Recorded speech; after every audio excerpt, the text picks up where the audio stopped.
Hi friend good morning जय जगन्नाथ आज blog start होती सुजी आज बनई ब्रेकफास्ट खायापी आप अधा पड़े एक्चुअली अधा मम्बो को दे सारापर ये भिड कर ये मुझे सुजी रे मुड़ी गोल खाया मत भल लगे मुझे मिक्सचर आड कर देती तो मोर अलग और डुंगल अलग बाड़ी देती आम ये खाऊँ मैंने खाई सराई सराई होगा पाटी शुभला क्या पाटी शुभला अन देखला बाबा ये हे बाबा आसते एक्चुअली बाबा मम्मी आज पलैबे ना तो बाबा कहले मुझे पलैबी तो मुझे राम बाबू सागर देखा करने आसी गाँव को पलैबे से तो ये राम सांगे सांगे जेजू देखी कहते जेजे निया बॉल खेला आस बॉल खेला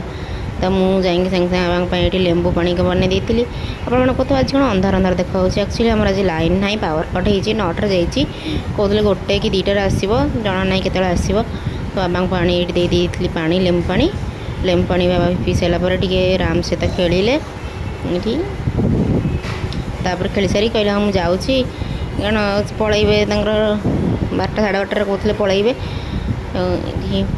गलापर राम जापारा कि कौन जेजे किस दिन अच्छा आसबे राम दौड़ी आसी जेजे को पाख होगा आनीपाला कहला जेजे ये आसबे तो छाड़ा जेजे को तो ये जेजे पाखे काख हो किस समय पर बाबा तर पलैगले मुझे आसी राम को खुआई देती आज कहती ना लाइन ना तो ये लाइन नी मैं लाइन टा गोटे अभ्यास हो गला लाइन ना किसी कम करा आगुरी पुणी लोक लाइन ना बट ए लाइन टा एत अभ्यास हो गला लाइन ना तुम किसी करा इच्छा तो ये मत आज भिड भी करने इच्छा है तो लंच भी आज बनई क्षीर भात को आलू भर्ता बनई आपण मैंने देखिले भिडियो भल लगे लाइक शेयर सब्सक्राइब करेंगे रही जय जगन्नाथ।